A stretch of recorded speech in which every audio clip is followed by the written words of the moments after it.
So I'm going to just ask them some questions and they'll each answer them. And, you know, if you have questions, please jot them down.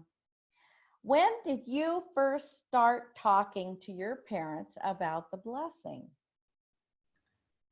So I think I was 16. I think this is when it was around when Father had first mentioned, like, you can get blessed at the age of 16. And my parents were like, whoa. But I think it wasn't really until I was 21, like after STF, that I had the first more like serious conversation with my parents. Yeah, for me, it wasn't until my early 20s when I started talking with my parents about the matching. Yeah.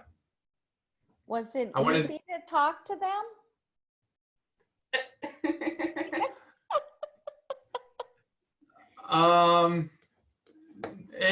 So I guess I should also say that, like, you know, through high school, my mom would also try to talk to me about the matching, and I was never, you know, it was never a topic that I, you know, really wanted to talk about with my mom.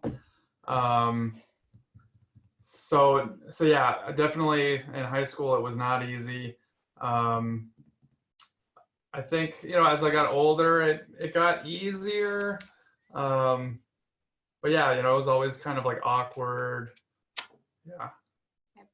Yeah, I mean, yeah, like similar to Lucas, like my earliest recollections, it was a little bit more awkward. Like it wasn't something like we didn't talk so much about like marriage and intimacy and that kind of thing, like future in my family in general. So like, and I was the oldest girl. So it was like a new process for my family just to have to like navigate in the first place, you know, and our parents didn't go through a matching process in the way that we do now, right? And so I think it was a whole new world for them. And like sometimes it was really awkward. Sometimes like I remember I would get really defensive or like frustrated at their like frazzledness about all of it and not knowing what to do, or like they didn't know like what steps to take. And like I think when our parents sometimes feel awkward themselves, like it comes across. And especially as I got older, you know, like we're both 30, almost 31. And so we got blessed when we were 30. And I think, you know, if anyone on the call is like a little older, like my parents were worried, they were like anxious. And so like the energy around the conversation so many times was like, you know, what's wrong? And how, you know, like, when are we going to talk about this? How are we going to talk about this? But I think as I got older, like I was also more clear and it became like an easier conversation to have more as an adult with my parents. Oh, so who brought up the matching first, you or your parents? Well, I mean, my mom, you know, in high school, my mom definitely, you know, would bring up the matching. She actually would bring it up about Tasnah, you know, when I was in high school. But yeah, it just wasn't something that was like on my radar. You know, I think you know, so like my parents, you know, my parents are divorced, and you know, I think like definitely they divorced when I was in high school, but before that, even in like middle school, they were separated. You know, I think like going from from that experience into like, you know, trying to have a conversation about, you know, how to prepare myself for the matching and the blessing, it was definitely like too soon. You know, like I think there was a lot of things that I had to work through with like my relationship with my parents and my brothers before I could, you know, feel good about inviting somebody else into my life. So yeah, and then I think as I got older, like in college and post college, you know, the matching was something that I felt like a little more free to bring up with my mom. Yeah. Mm-hmm. Good. What did you do to prepare yourself? you want to go? Okay. I think everything is a preparation for your future, right? Like so many times I think like there's this concept of like, oh, I'm in a matching process and like, or like I have to be talking to someone to be in a matching process, right? But I always really felt that like you're always in a matching process, whether, you're 17 years old right now or 20, like if you haven't gotten blessed yet, you're in your matching process, right? And so kind of like doing prayer conditions, and sometimes they were more formal, like I'm going to do a 21-day prayer condition about this specific point. Other times it was more just like intentionally praying about like what was it that I needed to work on in my life to prepare for my future. Like if there was something that wasn't moving in my life or I felt like stuck in, like how could I take time to reflect about that and like work on things in my life, right? And so, of course there was a step of like writing a profile and the more like formal things to like prepare to be blessed and matched and like having conversations with my parents. But I also started working with a counselor, recognizing like there were things that I needed to work on in my relationship with my parents or like in my life in general, that like if I didn't work through them and kind of navigate those things, I knew I would bring them into my relationship in the future, right? So working on my own life of faith, I really believe that the best gift you can give your future spouse is your life of faith. Is that like your own personal connection with God, with your parents, with your faith, your values, like and that's something I knew I needed to really define before going into a matching process. And getting involved in the community and like being part of building something that I would be excited to to share with someone. And I feel like I can see whenever things were stagnant in this whole area of matching, whether it was like not being able to talk to my parents or like nothing happening with anybody, it was always like, okay, Tasnah, like what am I not working on here? What am I avoiding, or what am I not dealing with that God's like, well, Tasnah, unless you like work on growing, like I can't open the next door for you. Yeah. I think for me, preparing myself for the matching, it was important to me to feel like I knew where I was going in life. I think like waiting until college and after college to really, be the one to like bring up this conversation with my mom. I think that had a lot to do with it, was that, I felt, like I needed to have some direction. I didn't want to like enter into a relationship with somebody without knowing, kind of like where I'm going, like what direction I'm headed in. And so clarifying a direction for my life was important step for me to feel prepared for the matching. That's a really good point. I think we answered this next question already, John, so you can take it to the next slide. Did you ever have someone help you talk with your parents? No, not really. Yeah, me neither. I mean, like maybe asking people for advice or, but in terms of like mediating with talking to my parents, no, not really. You're lucky. Did you feel that they really heard you when you talked to them? Well, my mom had to hear me. I mean, I think, I don't know. My family's pretty stubborn, like there's 4 boys, and, if I feel strongly about something, I'm going to put my foot down. And, so if my mom tries to bring up the matching, tries to get me to look at a profile, or, like if I, feel strongly enough and I put my foot down, then, it's very clear to my mom, how I feel, and she has to listen. That's good. I feel like they hurt. I mean, for the most part, yes, I think, but I also feel like it wasn't always very easy to be like completely honest about like what I was going, what I was feeling, what I was experiencing. Like I was feeling like it was a world that they couldn't quite relate to. You know, again, like our parents' experience of going through the matching process was really different, right? And I think a lot of times I felt like, you know, my parents weren't always confident in how to support, like, especially my dad, like he's a much more intellectual, a little bit more like, I don't know, by the book person. And I think, you know, it puts our parents sometimes out of their comfort zone. Like, what do I do? Like, I don't know how to deal with this. And like, it's out of their control. And of course, as a parent, they want you to be happy and all these things, right? And to feel like, I think especially as a dad, that like, I don't know what to do or how to support you is not the most comfortable place to be, right? And with my mom, I think it was a little bit easier to talk more emotionally and be heard.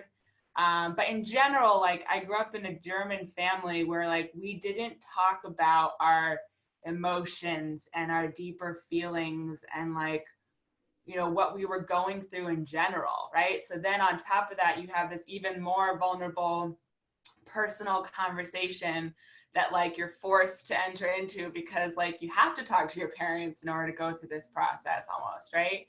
So yeah, it was a growing process over the course of many years to feel yeah, like I knew how to articulate myself in a way that they could be heard, that they could understand me, and vice versa, that I could understand where they were coming from, and yeah, make it a relationship that worked.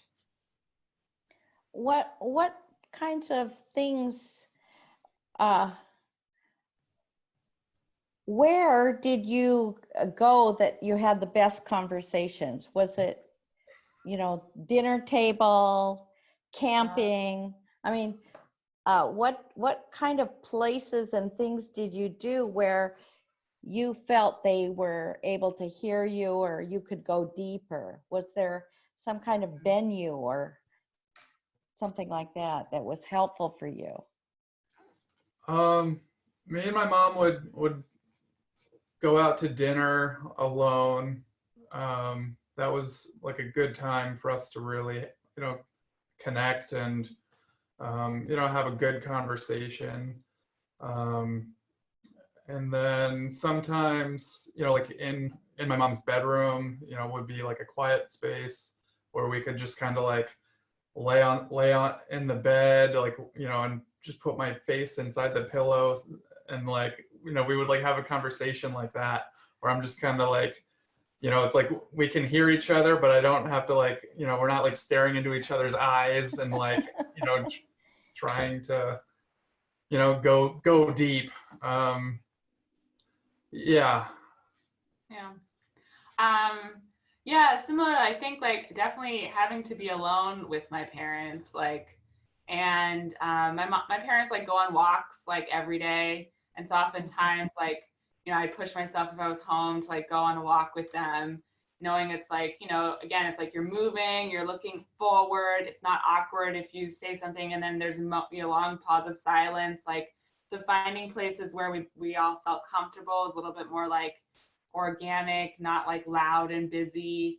Yeah, or like with my mom, sometimes, yeah, taking her out to dinner and just like making that intentional time to connect. I think, or driving, like, yeah, sitting in a car. Driving, that was one of my favorites. Yeah, you know, just like that space where you have nowhere else to go and you're just sort of like, you know, yeah, taking advantage of that moment, that time. Yeah, like when I was in college, you know, like I lived in the dorms, but the dorms were only like 3 miles from my mom's house. And so, you know, I would go home most weekends, and, you know, my mom would pick me up and she would also drop me back off at the dorms. And so there's like 10, you know, that drive, I always knew that like, you know, okay, my mom's going to drive me back to the dorms. We're going to be forced to be like sitting next to each other in the car for 10 minutes. And like, I mean, it was like sometimes it was good, but sometimes it was also bad because like, it's like you're forced to like, you know, you're forced to talk about your life, like you're stuck in the car with somebody. So like sometimes if we were having a good conversation, we would get to my dorm and like we would just sit in the car for another half an hour, to like finish this conversation. But then other times it was like painful and it was just like, oh gosh, like I have to go back to my dorm and my mom's gonna want to talk and it was like dreadful. Yeah. Okay. Did you have a matching plan? We talk a lot about that in the Blessing and Family Ministry and in our handbooks. So I wanted to know if you had a matching plan and how did that work for you? Do you want to go? Sure, sort of. Like I would say, I mean, maybe like four years ago, like I sat down and diligently made a matching plan with my family. And even though we didn't like stick to it, by the letter, I think just going through the process of setting up a matching plan was helpful for my family. And I could tell it definitely helped my parents. Like it gave them a game plan and I think it really empowered them to feel like, okay, we know what we're doing and we know how we're going to proceed. So for example, like, I made my matching profile and that was also a good experience just to like articulate and write out like, what was important to me, what I was hoping for, goals, dreams, all that kind of stuff. And to share that with my family. And I made, we'll talk about a team a little bit later, but yeah, so matching plan. And I had a team. Is it okay if I just go into that? Go ahead. Go ahead. Yeah. So I made a matching team. It was like my parents, my sister, my best friend, Aunt Marjorie. And the plan was like, my parents, if someone reached out or someone on the team thought of someone, my parents, they were supposed to bring it to the whole matching team and everyone on the team was supposed to see what they thought. And if they were in consensus, then they could pass it on to me. And if my parents didn't think it was a good fit from the get-go, or even if the matching team didn't think it was a good fit, they still would pass it on to me, like just for, you never know, like maybe everyone else thinks it's not the right thing, but by God's intervention, it is. And then either like my parents would reach out to that family, or sometimes like we had Aunt Marjorie reach out if we felt it was better to have like a neutral. So with the matching team, like, again, like there was a period at the beginning, maybe for a good half year, 8 months, where I was pretty like diligent about it. Like they prayed for me. They kept an eye out for people. I would send like a monthly summary of like things that I was working on, updates in my life. Just kind of keeping my team in touch. And I think it was a good practice for that time period. Again, then it kind of dwindled, into just more organicness. But I think it was helpful just to sort of put some intention out there. Yeah. Intention's a good word. Mm. Yeah. So I didn't really I had a very loose matching plan. I think like, my mom and I had this system where, I guess, let's see, how do we say this? If my mom was, excited about a matching candidate that, maybe she found somebody at a matching convocation or somebody from the Matchbook website, she would try to, like she would print out their profile without the photos and she would try to get me to read them. And like, it didn't always work out the right way, or I don't know, it didn't always go that way because, I also, I had my mom's login on Matchbook, so I would, read the answers and then I'd log into, on my phone and like, try to figure out like who this person was and find the photos. So yeah, photos on your Matchbook profile are important. let's see. Okay. Um, Okay. Did you have a team or just a small team?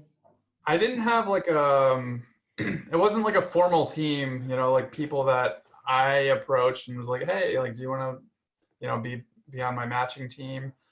But I think you were on my team, or I know like Yes, I you was. worked with my mom a lot. Um, and you know, I had a lot of uncles that would you know, keep an eye out and, you know, try to support me. Um, and then yeah, I mean, you know, like my older brother, you know, I would, you know, talk to him, and you know, my mom and uncles. Yeah. Great. Well, thank you. Let's go to the next slide, John. So, what else worked in your matching journey? What kind of things worked for you? Yeah, so if you're talking the matching with your parents, it's very helpful if you have a good relationship with them. You know, if you don't have a good relationship with your parents, and you know, you have to have these conversations, you know, it makes it really difficult. Yeah, I think you know, like even looking at like my older brother's matching process, like there was a time where like, you know, he didn't really feel like it was like really hard for him to bring up, you know, somebody that he was inspired by to my mom. But like, you know, so I kind of had to like talk him into it. I was like, look, like, you know, there's this person that you're interested in, and you know that like she's not going to be interested without permission from her parents. And so like, you know, if you want this matching process to proceed, the only way is to go through the parents, and you have to do that through your parents. So like, you know, it kind of forced, you know, my brother to, you know, get up some courage and, you know, to like work things out. And yeah, I guess, you know, having a good relationship with your parents, you know, makes that easier to talk about the matching. Good. Tasnah, Yeah, did you? I mean, What? I think like at this point, you know, I wasn't living at home anymore. You know, I didn't see my parents all the time. And like when I was home, like everyone was home, you know, like all my siblings were home. And so like I think really needed to make like intentional time to connect and talk with my parents. And you know, like Lucas mentioned, yeah, sometimes it was easier like when you know, when you go home and then sometimes all your defenses come up and you're like, I don't want to talk to my parents about anything. And you know, and working through that and things that were helpful, like talking to my parents individually, like not always together. You know, talking to my mom if I felt more connected to my mom at that time. And I think my mom in general was more comfortable having those conversations sometimes than my dad, right? Or like, you know, going, you know, knowing I had to approach my dad a little bit differently if I wanted to talk to him. Or sometimes, I mean, I find it's easier to write. And so like that, those times when I was, you know, writing summaries of like what I was going through in my life, it was easier just to articulate and be honest in an email to my entire matching team, including my parents, than it was to talk, right? Because it gave me time to articulate and to write out what I was thinking and what I was feeling or what I was challenged by. But I think it also gave my parents time to like digest it, you know, to absorb it, to think about what I had written and not have to feel like they had to respond right away. Or like, you know, sometimes there's a defensive reaction or just like your immediate like blah-ness that comes out. So also like having a mentor outside my parents really helped me process stuff with my parents so that I could talk to them, you know, like having an auntie who I'm like, I don't know how to, you know, articulate this, or every time I tell my parents this is how they respond, you know. So having someone who I trusted with the intention that they would empower and support me talking with my parents. And I think also being really clear and initiating talking with my parents and not always expecting them to be the the driver of the conversation, right? Like, oh, I'm not gonna say anything until my mom brings it up. Like, because then it's like, oh, because my mom brought it up, I don't want to talk about it, right? Versus me initiating and being like, hey, mom and dad, I would really like to have this conversation. And I think being intentional and like all those things led to more honest conversations.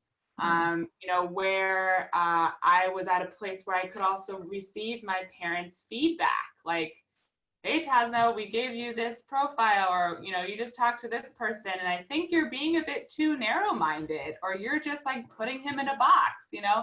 And so I think as I, you know, worked on slowly this relationship with my parents and feeling more open and honest, then I think the level of honesty in that conversation also deepened. Where, you know, you could talk about a little bit more the real stuff or get feedback about like what I could work on. You know, parents know you pretty well, and sometimes it can be intimidating as parents to like call your kids out on the things that maybe, you know, like you gotta work on a little bit. So yeah. Well, was there anything that didn't work or that you would want to do differently or suggest somebody do differently? Yeah, I think, you know, finding the right environment to talk about the matching with your parents is really important. Like the wrong time is like when you're at home with all of your siblings watching a comedy, and you know, and you know, like my mom would be on her phone and we're all watching, you know, a funny movie, and then she's like, oh, Lucas, like, you know, here's a great profile, you know, read this, and it's just like not the right time. You know, because it becomes like, you know, it becomes a game, you know, it becomes a joke, you know, and it becomes something that's not taken seriously, you know, if you don't really like set the mood to, you know, have a real conversation. So yeah, so that's something that didn't work. Yeah, I think one thing that didn't work so well was like talking if both sides were like stressed or discouraged. You know, like sometimes I remember going home and you have that feeling like, oh, okay, the conversation is going to happen, but like my parents come at it from this like, oh, we don't know what to do and we've done everything we can and like we've exhausted all our resources, and it's like this very defeated, depressed sort of like conversation, right? And like that wasn't empowering for me, it wasn't empowering for my parents. And so I think really being, again, like intentional about when and where to have the conversation, right? And I think it allows both sides to be in the right place, because I might go home and be like, I am so ready to talk to my parents. I feel so inspired and hopeful and clear and confident. And who knows, maybe they had a terrible week at work and they're like, this is the last thing they want to talk about, right? And so you'd like totally miss each other on this very, and then that shuts me down. And I never want to, you know, it's hard to open that conversation again versus like, hey, mom, dad, let's go out next Thursday and talk about this. We'll go to dinner, you know, and these are some of the things I want to bring up. These are some of the things that I, you know, maybe you can think about, so that you can like set yourselves up for that conversation with your parents. And even like, you know, doing some like prayer, like I remember one time we like did a simple prayer condition for a few days before we talked, was just like, these are the 3 things that I'm really thinking about, praying about, like maybe my parents can do those, pray about those same things. And it just brought us to the conversation from a very different place, right? Like my parents had spent 3 days praying about this whole thing. I had done the same. And so then when we came together to talk about it, it was very different than just like, yes, bringing it on somebody in the middle of like, you know, because you feel inspired or worried or whatever, right? So that's definitely something that I feel could have saved a lot of like frustrated feelings early on if we would have done that differently. Yeah, I have a policy, never talk matching during finals or midterms. Yeah, that's a good one. It's the wrong time. Do you have any suggestions for others to how to talk to your parents?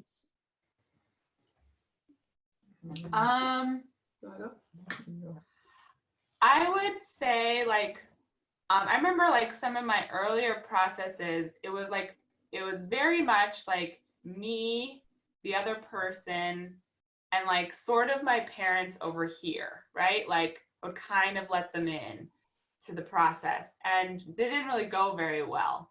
And I would say like one of the best advice is like making a team, like surrounding yourself with people beyond just like your immediate parents, especially if you're like the eldest, or like maybe your parents don't feel so connected to all the resources and confident in how to help you. Like connecting to an advisor, connecting with people like older brothers and sisters who've been matched and who have young families, like as many people as love and respect you, like that you can invite to be part of this process. It creates like an intentional space around you.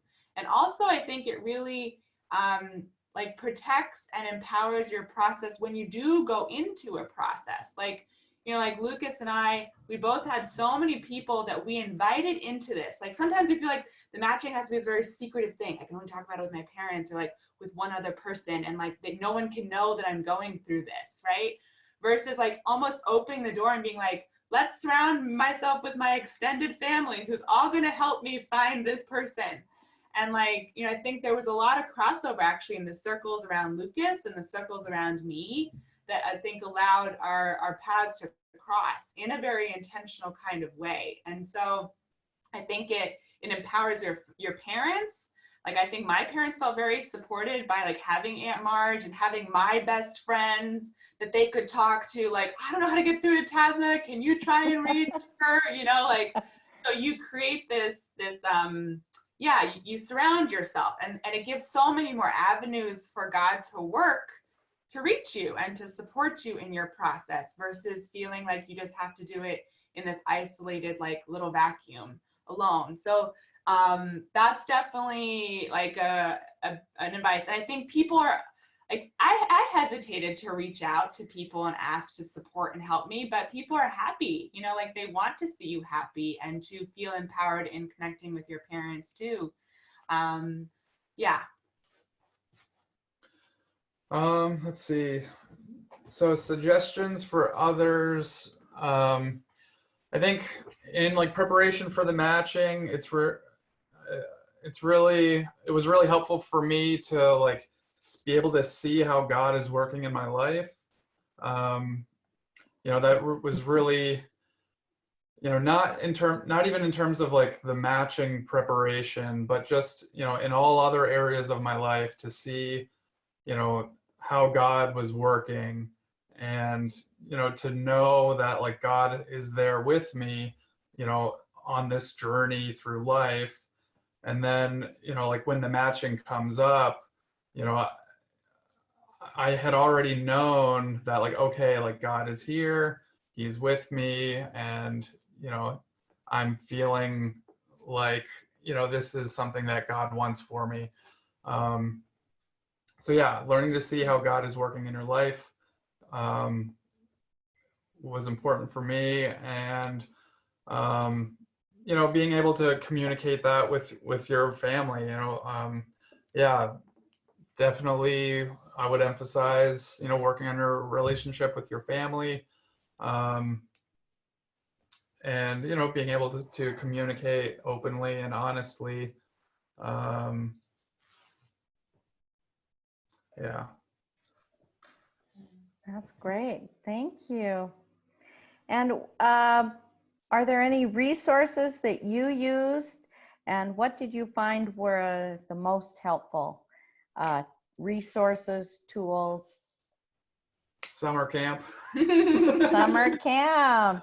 Yes. Well, so I mean, I had a profile on Matchbook, and my mom would go to matching convocations. I went to a 24+ workshop. But yeah, I think the most helpful resource was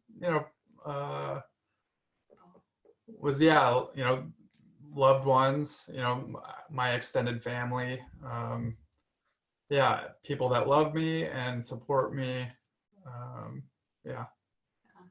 Yeah. Yeah, I mean, I would say like, technically Matchbook websites. I went to 24 Plus also.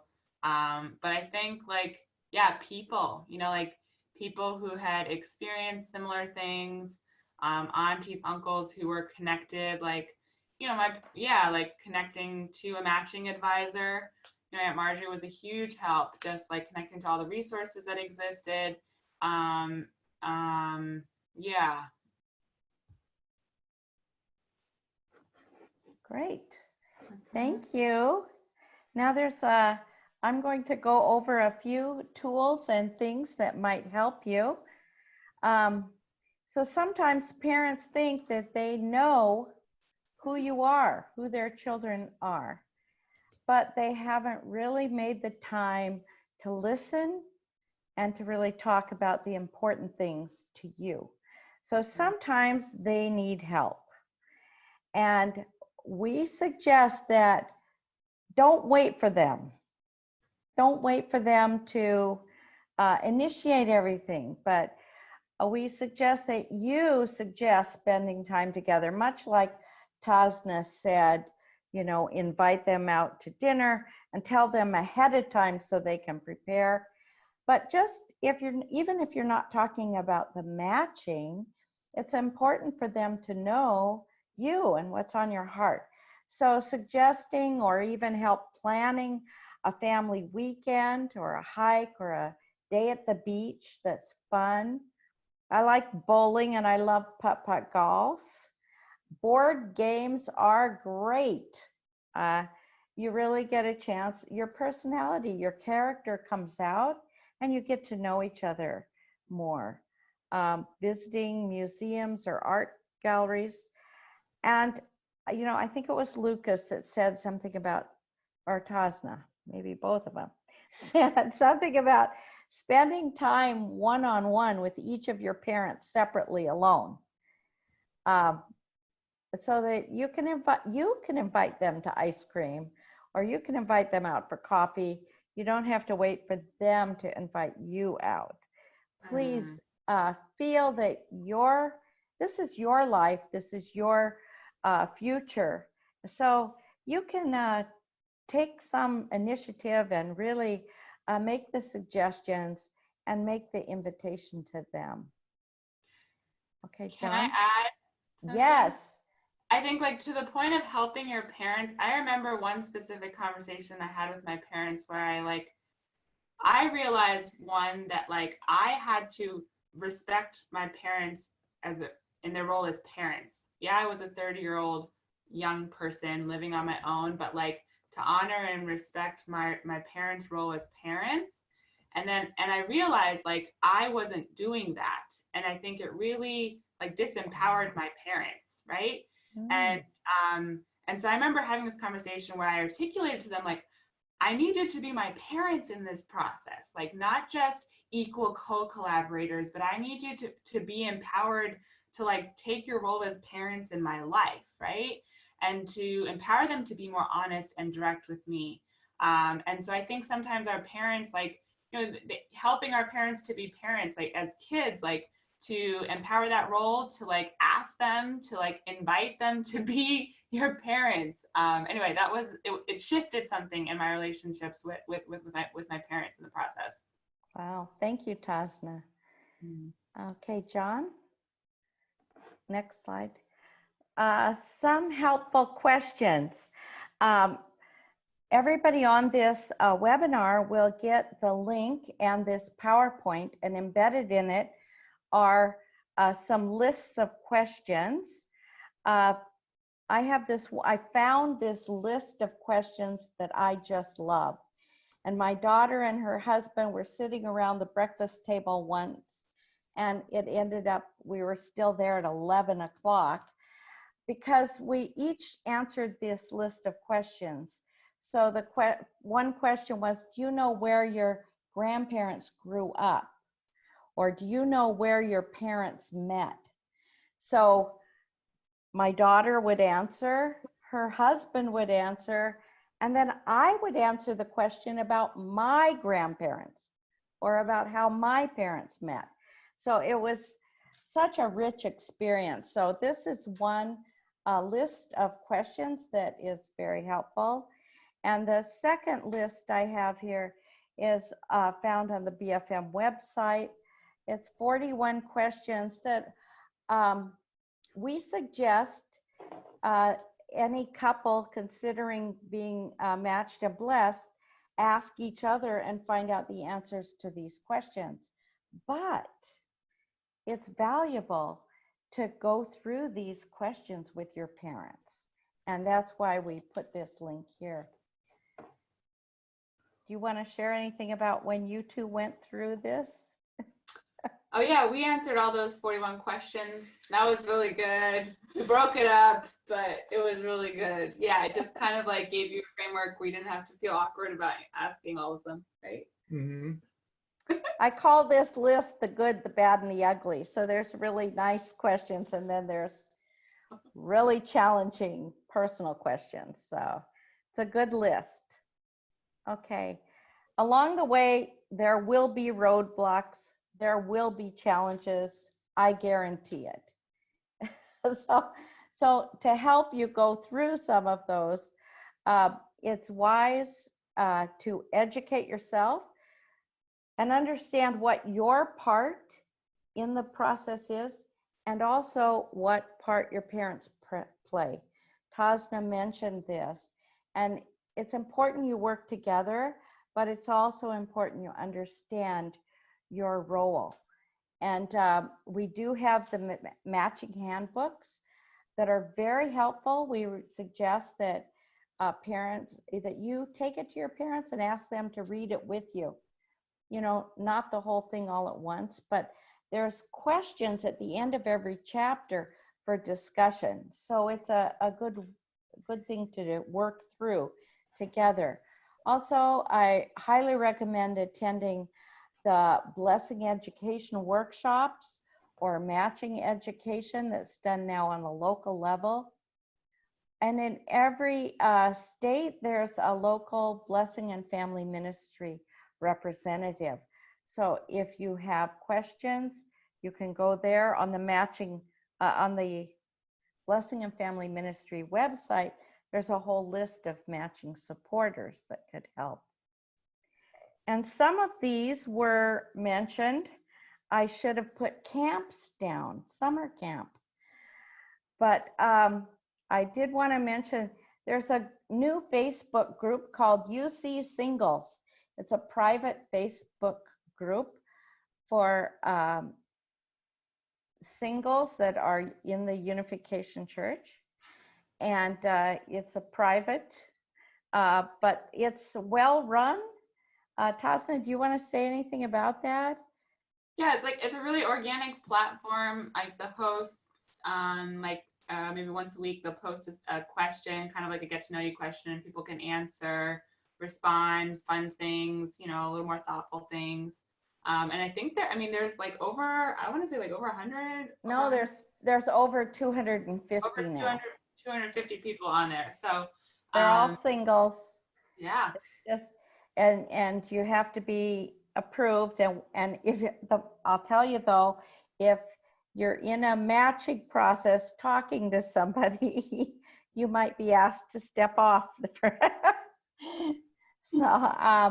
there's also, I recommend getting the signing up for the Blessing and Family Ministry newsletter.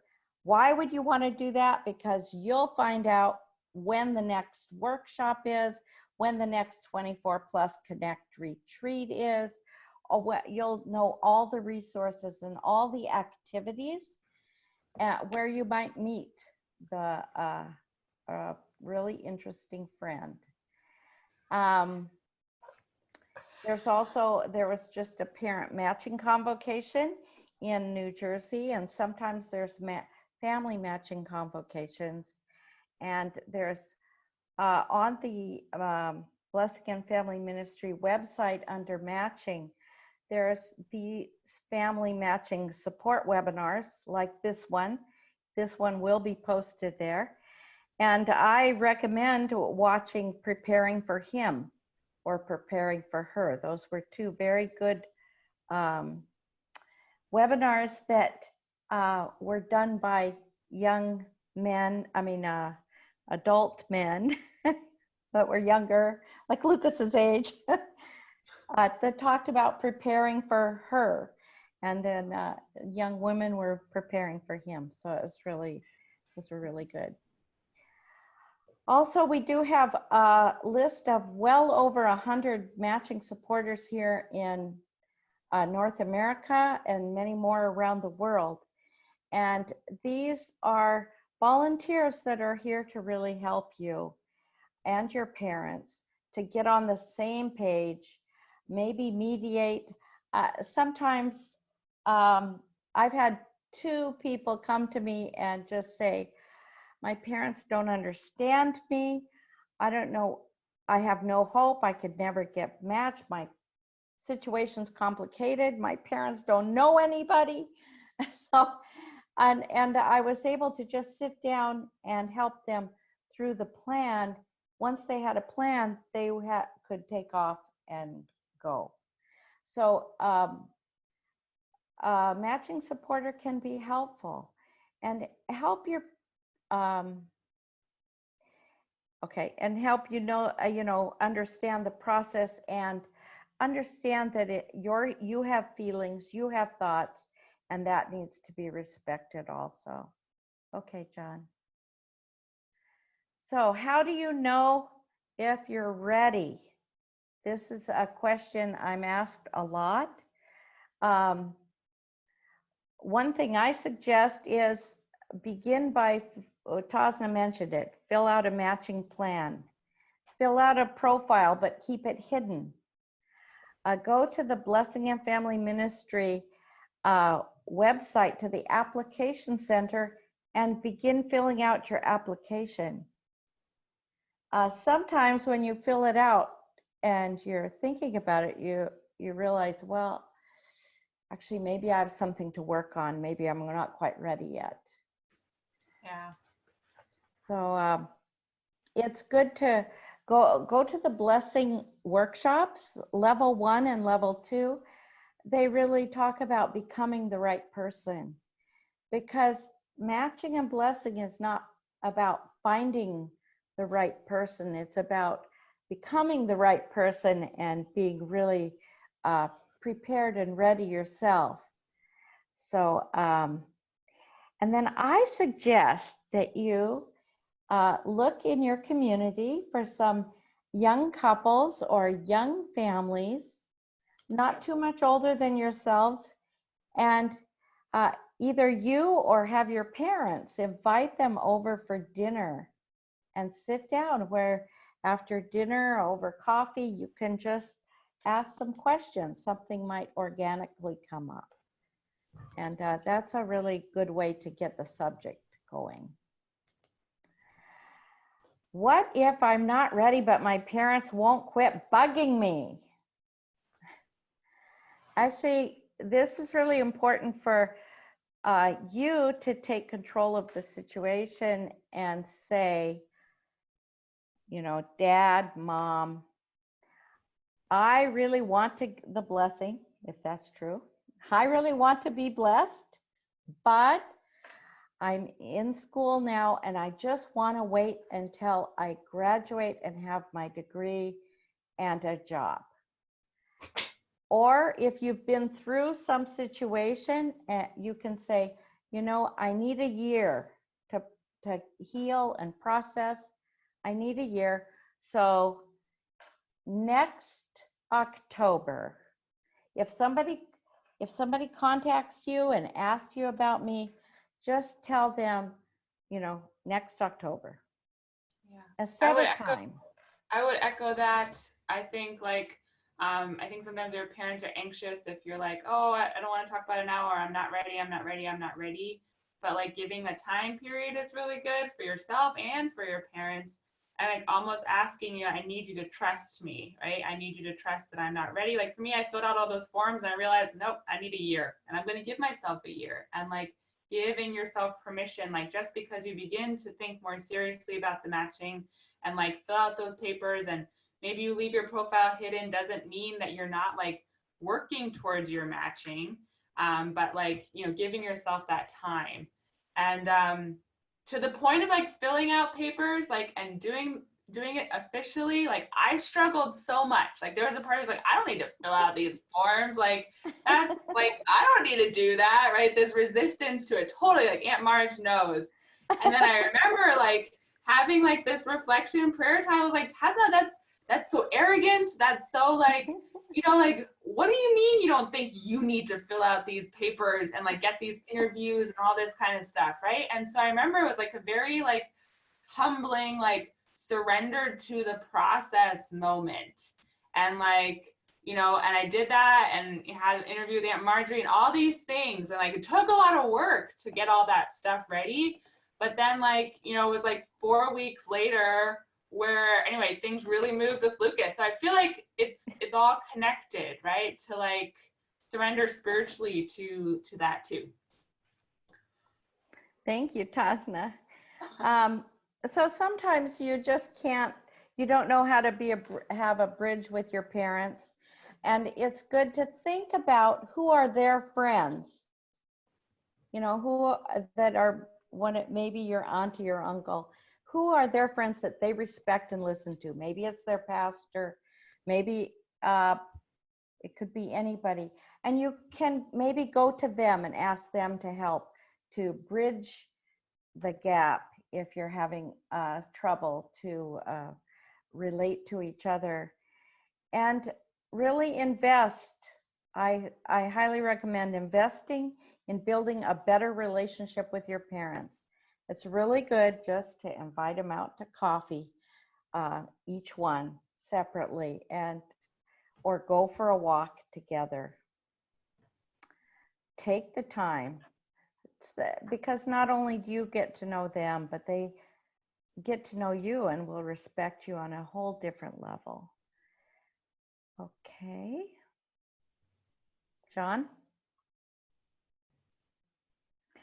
So once you begin, be proactive and never give up. When I say never give up, that means never give up, but it doesn't mean you can't take a break like Tasnah explained. You can give yourself a year in the middle, but still be proactive and never give up. And I think that's the end of what we have to say tonight to offer to you. So we'll have questions and answers now. And if you have any questions that we don't get to or you haven't written down, please feel free to write to matching@unification.org, and we'll make sure to get back if it's a question specifically to Lucas or Tasnah, we'll forward it to them so that they can answer that. So at this time, John will take over and ask any questions that were written in. Yes, thank you very much, Marjorie, and especially Lucas and Tasnah. Thank you. This has been very educational. We really appreciate it. We have a question that says, what do you mean by keep it hidden? You referred to a profile, filling out a profile, and the question is, what do you mean keep it hidden? Oh. Marjorie mentioned that, yeah. On Matchbook, for instance, and I think on some of the other, there's 4 websites now. You can fill it out, all the information. You can even put pictures up, and there's the first page usually has pictures and your information, how tall you are. That can be very important when you're 4'9½". You know, and information about, I think they have, anyway, they have different information, basic information on the front. And then you fill out a profile questions, 10 questions about different things to really help somebody understand who you are. But when you fill it out, it doesn't necessarily mean that anybody can see it. You get to choose who sees it, and you can keep it hidden. And I recommend you keep it hidden until you've filled it all out and you've read it and maybe even had your best friend look at it to see if it really reflects who you are. So I recommend that at first, when you're first filling it out, that take your time, do it right, make sure it's really honest and it represents you. And when you're ready and the profile's ready, then you click a little button and it can go, anybody can see it. Yes, and it's convenient for parents. If there is a discussion, if you've got it hidden, parents can access it and forward it to somebody. So if you've got it set up already, that can be really helpful just to keep it hidden. And you can do that on all 4 of the matching websites. And there is a question saying, what are the 4 websites? And so I've typed them in, and they're all there, 4 of them. Matchbook, which Tasnah and Lukas both mentioned, and bfmatch.org, and bcmatching.org, which is now called Blessing for You. And also OMS, the online matching system, is also an American hosted website. And those are all available on the BFM website under the tab Matching. You'll find access and links there. So we have another question, which is, we have quite a few questions here. What is the best age for matching? I don't think it's defined by age. Like, we were both 30 when we got matched. I think. No. Yeah, we were. Oh, Yeah. okay. No, we were 29. We were 29 when we got matched. I think it's more a matter of, like, yeah, growth, maturity. Like, there's so many factors that go into, there's no best, right? Like, when you think about it, you're trying to set yourself up for an eternity of successful marriage. So, like, the more foundation you have, the better. And, like, not to be so worried by, like, you're 25 years old, you're too old, you know? Like, I can see the benefit of having waited a little bit and, like, worked through certain things individually. Like, if we knew each other when we were 14, if we would have gotten matched when we were 18, I don't know that we would be here, you know? So I think it's more about your own journey. Yeah. But the pressure is definitely there when you're getting closer to 30. Thank you. We have a question about navigating the process when you're living remotely from your parents. How do you coordinate without taking over? Yeah, I think this is pretty interesting. I mean, I think I think I started to talk to my mom more when I moved out of the house than I ever talked to her when we were living in the same house. You know, so, like, through college, you know, like, taking time to just, you know, call my mom, you know, and then, like, those conversations are a bit more, like, intentional than, you know, when you're just stuck at the same dinner table every day, and you know, or it's easy to, like, hide in your bedroom, that kind of thing. And then, like, when it got to, like, Tasnah, like, our matching process, yeah, like, it was really, I mean, difficult. You know, I think, you know, like, I mean, my mom definitely trusted me a lot to kind of navigate through this, you know, through the matching process. But, you know, I always knew that she was there, you know, for me to, like, talk to like, seek out advice. But yeah, you know, like, when, you know, when we would, you know, when we would meet during our matching process, yeah, I mean, it was you know, it was a little more, like, self-guided with our parents' influence, or, like, with our parents' blessing, if that makes sense. Yeah. I would say, to the question of, like, how to coordinate without taking over, like, I think it's okay to drive it in some ways, right? It's your matching, it's your future, it's your life. And I think, parents are sometimes sensitive. You don't want to be too pushy. You don't want to, what's the, the balance. But I think as the kid to like initiate those conversations, have those Skype calls, have those Zoom calls together with your parents or alone, like, and you can, just as if you were taking them out to coffee, you can be intentional in that process. Yeah, so I think don't hesitate to drive it. Yeah.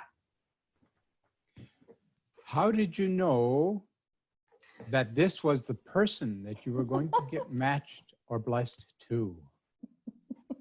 God told me.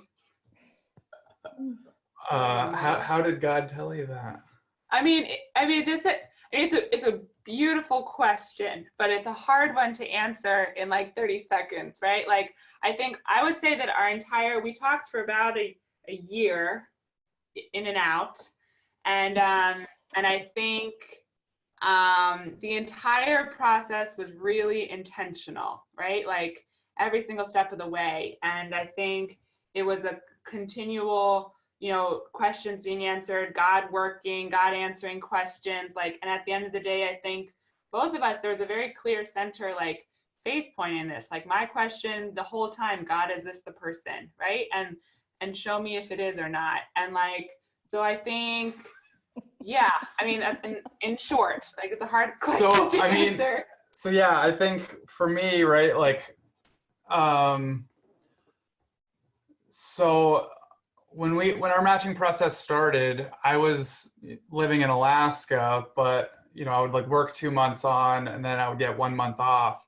And so for that month off, I would often go back to the East Coast. And Tasnah was living in Philadelphia, and I would stay at my mom's house in Delaware during that month. And, so like for that month, like we would be able to like hang out face to face and like talk about the matching. And it was very like, it was weird. It was awkward. Like Tasnah would have her list of questions, and, it was very like, in my face, like, confronting. And it was not like an organic, type of relationship. And so like that was like really difficult. And then, so I was home for a month, and then I'd go back, to Alaska fishing for 2 months. And, so like, that separation was difficult, just to like keep a relationship going, or to like keep, some momentum. And so, it got to a point where like, I'm not the best at like, maintaining communication through like long distances. And so like, at one point Tasnah was like, well, I'm not going to text Lucas. I'm not going to call Lucas. I'm going to wait for him to call me. And like, we ended up going like, 2 weeks without talking. And, so like our matching process like really kind of like slowed down, even though like, we were doing some prayer conditions and hundake conditions. It's like, we were doing things like right, going through the motions of like doing a condition. But, like Tasnah got to this point where like, she felt like, she felt like she needed to like step away or something, like, I don't know. So like our matching, like, Tasnah, I called it off. Tasnah called off our matching process. And, like we're having that, we're breaking up like over the phone. I'm like laying down in my bunk on a boat, and, Tasnah's like, well, what, like if we're not feeling like, strongly that we should be continuing this process, like, why should we continue it? And I'm like, well, I like, in my head, I'm like, well, like, because I want to, but like, I couldn't verbalize it. And, I couldn't defend, like why I wanted to continue the process, even though like we were going through this like really funky phase where like communication was difficult. And so, I also I never wanted to like have to, I never wanted to feel like I was convincing, you know, this other person to be in a relationship with me. You know, if they want to be in a relationship with me, then, you know, they'll fight for the relationship too. And so I could see that, like, you know, Tasnah was looking for, you know, a reason to, you know, you know, break things off. And, you know, I just had to let it go, because I didn't, you know, I didn't want to say something that would convince her to stay in the matching process. Did you sometimes feel it was like a job interview, Lucas? That was one of our questions. Uh-oh. Did Uh-oh, we we lose lost- them? We lost them. They'll be back. They'll be back. They will be back. That was just getting into the good stuff. They're in Alaska. They are in Alaska.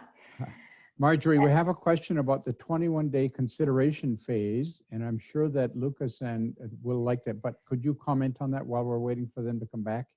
Yes, usually when a couple is introduced by their parents or whomever, and they have 3 weeks to talk and decide if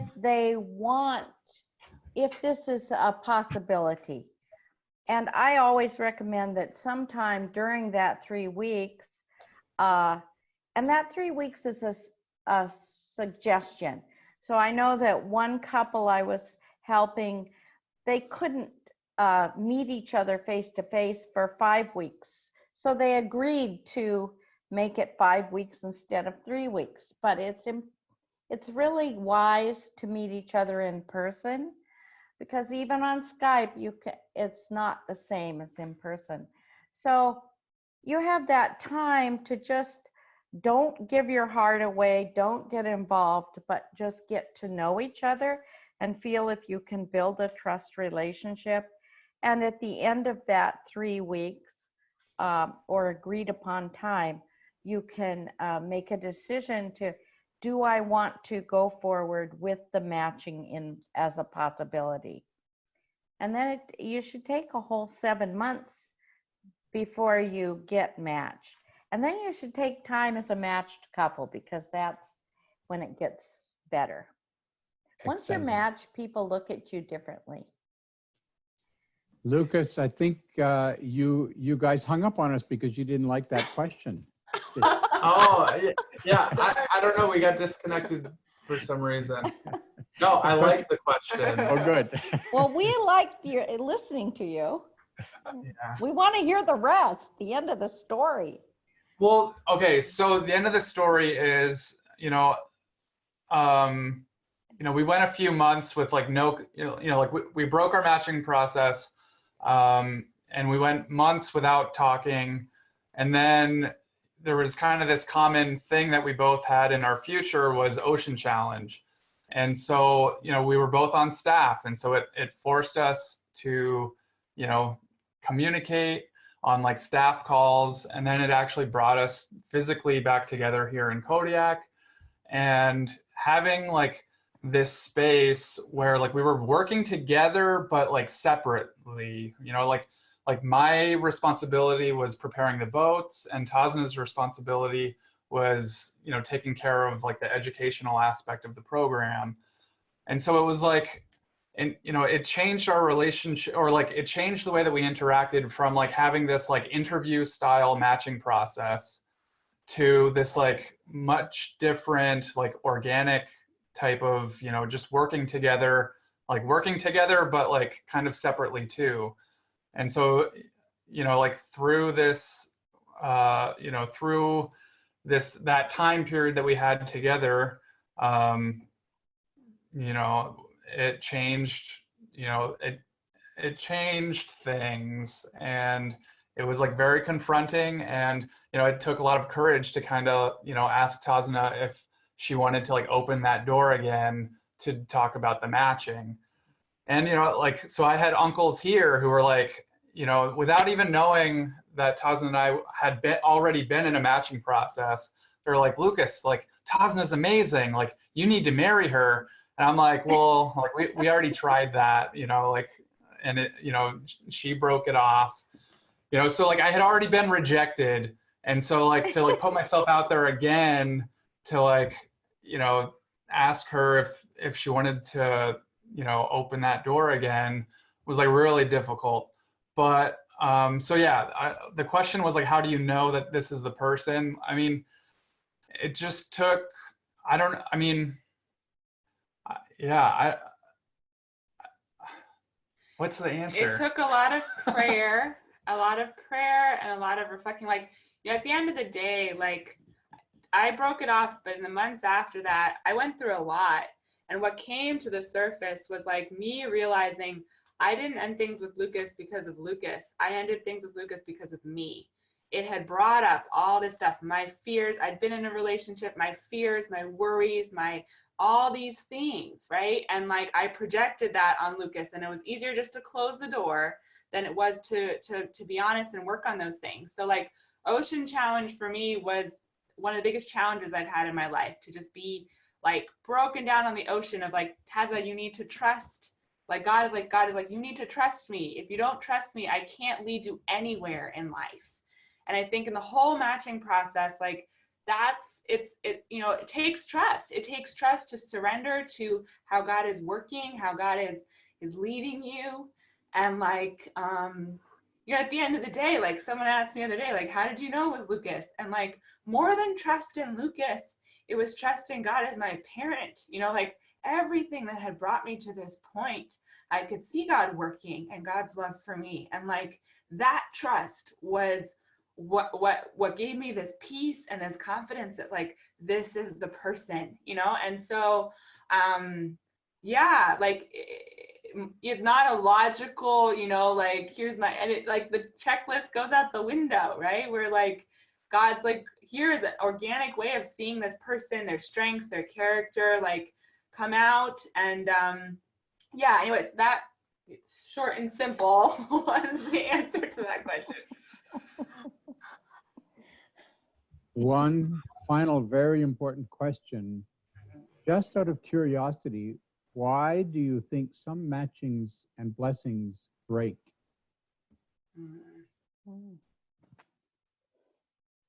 So many reasons. Someone gives up, maybe. I mean, I think relationships take two people, and you know, if one person checks out, then you know, if one person checks out, then you know, how can that relationship grow? I mean, even you know, you can have a difficult relationship with your spouse, but as long as you're both, you know, committed to, you know, supporting each other and, you know, growing, then, you know, I think you have hope. Yeah, I mean, I think, you know, matchings, like, you know, matching is a certain level of commitment that you make, right, with the intention of getting married. And like Aunt Marge said, sometimes it's good to have a matching period, right, where you've made that commitment and you're preparing to get married. And it doesn't, you know, and sometimes in that process, things come up, challenges come up, you know, and sometimes, you know, maybe it's clear that that isn't meant to continue, right? And I think it's important to be honest about that. If you're in a matching process and you know, things that didn't come to the surface during the, you know, talking phase, like bring to light that maybe this isn't the best thing to continue. Yeah, so sometimes matchings go that route, right? And blessings, I mean, I was blessed before Lucas, and you know, yeah, it takes two, right? It takes two to make any relationship work. But I also feel like, you know, marriage is like the most intimate relationship you will ever be in. And in a marriage, it brings to the surface everything. You are your marriage and you are your blessing, right? Like who you are, your experiences, your life, your faith, that's what you bring to the table. And like, you can't hide anything. Everything comes to the surface, right, in a marriage. And so I think, yeah, like some blessings go in on a really solid foundation and some blessings go in on a not as solid foundation. And sometimes you can weather the storms if you provide the right kind of support and tools and faith, and if both people have a really strong core that you're holding on to, you can weather storms. And every marriage will have its storms, right? But if, like I experienced, if there is no core and if there's no center and if there's no root that holds you, and if you don't surround yourself with that kind of support, it's really hard for a blessing to continue and to navigate through those challenges, right? So there's no cookie cutter answer for why some work and some don't, but yeah, you have to, there's also like a surrender to the fact that you're going to have to work on yourself. You're going to continue to grow in the marriage process, right? And that most of what I might struggle with in this relationship has less to do with Lucas and more to do with me. Like most of the time I have to look at myself in the mirror and like, you know, what do I have to do differently? How can I grow? It has nothing to do with Lucas. He's just bringing those things out inside of me to work on, you know, which is great. So, you know, maturity and your faith and the motivation with which you go into a blessing, all those things, like, and the intention and the foundation and the heart, like they manifest in your blessing. And so I think the more time you would take, if you're on this webinar, if you're reaching out for support, that's a great foundation for how your blessing will move forward and unfold. Wow, thank you so much. Somebody says, you are so much fun to listen to. Well, that's good. Thank you. Yeah, thanks for being on this call, everybody. Boy, everybody stayed on to the very end. I can't believe it. We are definitely over the normal time. But it was so much fun. Lucas and Tasnah, I really, really want to thank you with our whole hearts for joining us and for being so honest and telling your story. I really appreciate it. And so if there's any other questions, please go ahead and write matching@unification.org.